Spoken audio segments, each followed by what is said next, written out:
അയാള് സഹകരിച്ചില്ലെന്ന് കരുതി നിന്റെ കല്യാണം മോശമായെന്ന് ആരും പറയില്ല. അങ്ങനൊരു വാശി വേണോടാ?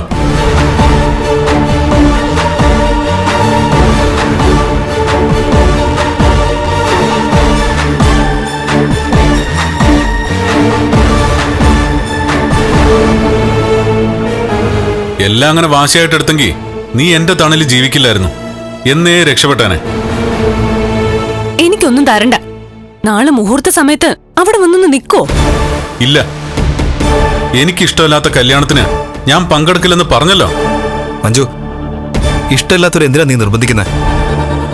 ഒരുത്തി അവന്റെ ജീവിതത്തിലേക്ക് വന്ന ശേഷേ അവന്റെ ആ പഴയ സ്വഭാവമൊക്കെ അങ്ങ് മരിച്ചു മോളെ. അത് നിനക്ക് ഇനിയും മനസ്സിലായിട്ടില്ലേ? നിങ്ങൾ എന്തൊക്കെ പറഞ്ഞാലും ശരി, മേഘനയാണ് ഇവള് വിവാഹം കഴിക്കുന്നെങ്കിൽ ഞാൻ പറഞ്ഞതിനപ്പുറം ഒന്നും സംഭവിക്കാൻ പോകുന്നില്ല. നാളെ ഇവള് കരഞ്ഞു കലങ്ങിയ കണ്ണുമായിട്ട് ഇവിടെ വന്ന് നിൽക്കും. മഞ്ജു നല്ലൊരു കുടുംബജീവിതമായിട്ട് പോവാൻ പോകുന്ന സമയത്ത് എന്തിനാ ഇങ്ങനൊക്കെ പറയാൻ പോകുന്നത്? മഞ്ജു, നിന്റെ ഏട്ടന് നല്ലൊരു ജീവിതം കിട്ടിയല്ലോ, പിന്നെ പറഞ്ഞാൽ എന്താ കുഴപ്പം? നീ ഒറ്റ ഒരുത്തിയ ലക്ഷ്മി മേഘേട്ടനെ ഇങ്ങേരുടെ മുമ്പിൽ താഴ്ത്തി കെട്ടിയത്.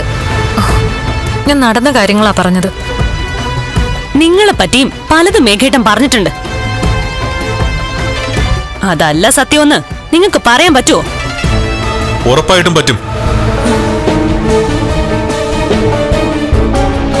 സാഗറിനെ ഞങ്ങൾക്കിടയിലേക്ക് പറഞ്ഞു വിട്ടത് ആരാ? മേഘനാണ്. എന്തിനാ അവൻ അങ്ങനെ ചെയ്തേ? ഇയാളെ കണ്ട സമയത്തൊക്കെ മേഘൻ മറഞ്ഞു നടന്ന എന്തിനാ?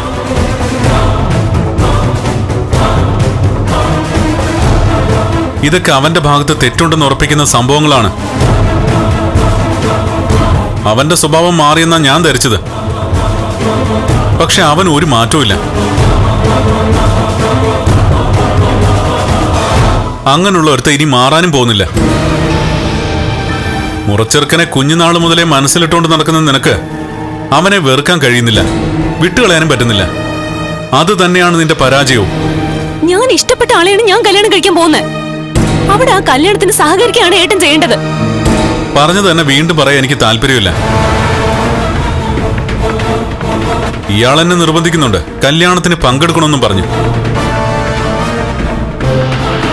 പക്ഷെ എന്റെ ജീവിതം തകർക്കാനും എന്നെ കൊല്ലാനും മടിയില്ലാത്ത ഒരുത്തിന് എന്റെ പെങ്ങളെ കെട്ടിച്ചു കൊടുക്കാൻ എനിക്ക് താല്പര്യമില്ല.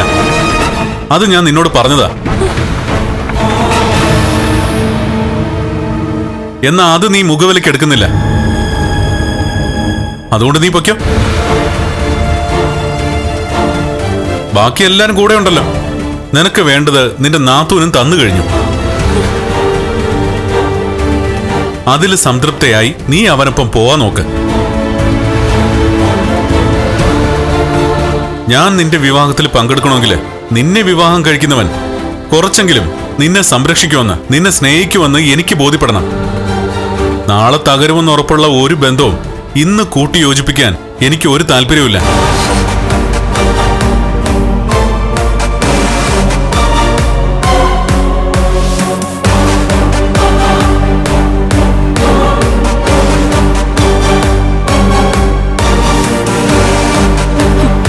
എടാ, പറഞ്ഞത് കേട്ടില്ലേ? അവള് പോലും ഈ കല്യാണത്തിനെതിരല്ലെന്ന്. വെറുതെ ഭാര്യയെ ന്യായീകരിക്കുക.